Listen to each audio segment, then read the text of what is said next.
Quite often when you go out shooting with your camera, you'll probably see a scene that you think's interesting, frame it up a bit and then zoom around with your zoom to try and get the composition that you want. But there is a much better way of doing things than this. If you consider your zoom as a selection of prime lenses, by prime lenses I mean lenses which can't zoom. They have fixed focal lengths like 18, 40, 50, 90, 150, whatever it may be. If you use a prime lens, you can't zoom, so you have to move yourself backwards and forwards in order to frame the shot that you want. When you start controlling your focal length, you can control what the picture looks like, what's in it and what isn't. But how do you know which focal length you're going to need for which shot that you're going to take? I'm going to show you.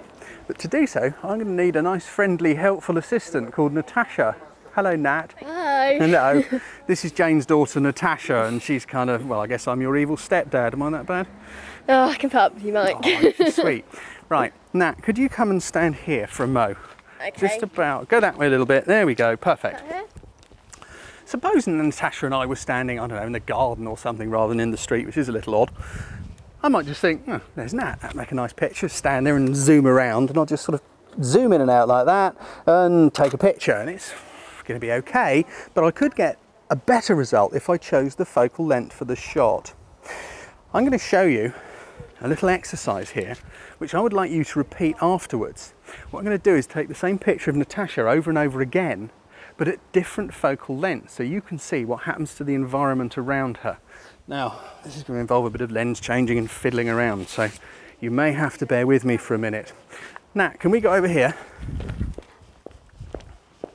The reason I've chosen the middle of a street is because you need somewhere which has got sides that go off into the distance, then that has an end behind. Now, it's really important when you compose your shot, you compose it exactly the same each time. So I'm going to give Natasha probably about a hand's width of sky above her head. That's going to be the very top of the picture, and the bottom of the picture is going to be this seam at the top of her dress. That will be at the bottom of the frame each time. So first off, 10 millimeters. Now I'm going to get right into your personal space here, Nat. So get the seam at the top of your dress and only a handful of sky. There it is. Oh, no, there it is. Perfect. Now, zoom the lens. I'm going to double it to 20 millimeters. Do the same thing. Now that's made Nat come closer, so I've got to move back a bit. Now it's only subtle. There it is. Right, now we're going to a longer lens. Now, from 20 millimeters, oh, I hate camera straps, drive me in the bend. Let's go to 35 millimeters. So, frame the same shot. Now I have to move back because the lens has got longer. Again, hand breadth of sky, seam on the dress, excellent. Let's double that, let's go out to 70 millimeters. So again, Natasha's really filling the frame now because it's zoomed in onto her. So I move back a bit and very carefully line up. This is a great exercise. Oh, you blinked. Don't blink. Right, there we go.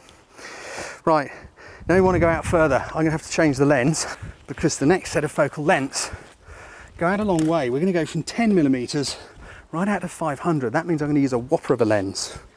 Even if you don't have lenses of this kind of focal length, please go and repeat this exercise because it really will help you understand what on earth it is I'm talking about. Now, we did the last one at 70, I'm going to do the next one at 150. So I've set the zoom on the lens. I'm not going to zoom in and out, I'm going to frame the shot up with Natasha. Oh look, that wasn't a bad guess. I've actually got to go a little bit closer. Here we go, and it's train your eye to look all around the viewfinder to line up these gaps, like the bottom of the dress and the hand breadth of sky. Let's zoom that on out to 250.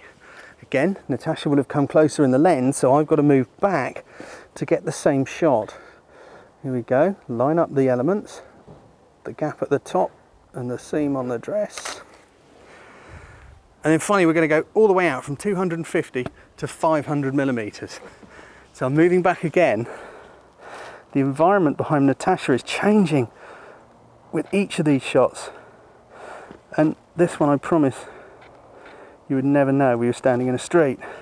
But there's a lot of fiddling to get this right. Still too close. There it is. Good stuff. Nat, come and have a look. So, beginning at 10 millimeters. Here we go. Here you are at 10 millimeters. Oh, lovely. Yeah, you see how it's pulled Natasha's face forward. But look, I've got the bottom of the picture is the seam of the dress, top of the picture, about a handbreadth of sky. As we move on from 10 to 20, see how it's changed? Natasha's gone a more normal shape.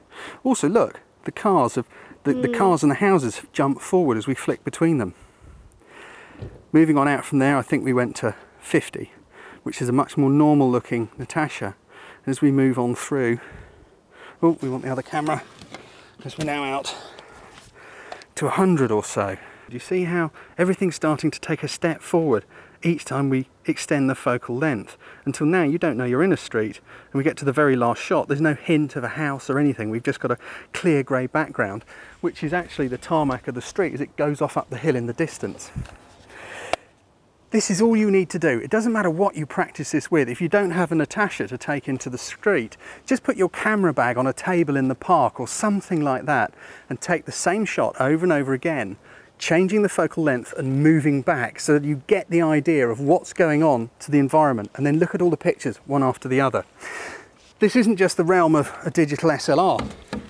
You could do the same thing with a little compact camera, anything that has a zoom on it. If you're cycling along the seawall, you might not want to carry a monster like that. Natasha, would you mind? We're going to do a very brief one. Here we go, over there a bit. If I set the zoom to its widest, take the same picture of Natasha, getting right into her personal space. Good stuff, Nat. And then zoom it to its longest zoom, do the same thing, move back. You know, if you're at a party, you've got a little camera, you just think, oh, I want to take a picture. There we go. As you can see, the two are very, very different. Don't just think, I'm going to go and try this in the morning. Once you start treating your zoom lens as a series of prime lenses and moving yourself around, not being lazy, you'll really set loose the magic of your camera and your photography. Don't leave it. Get out there right this minute, go and try this.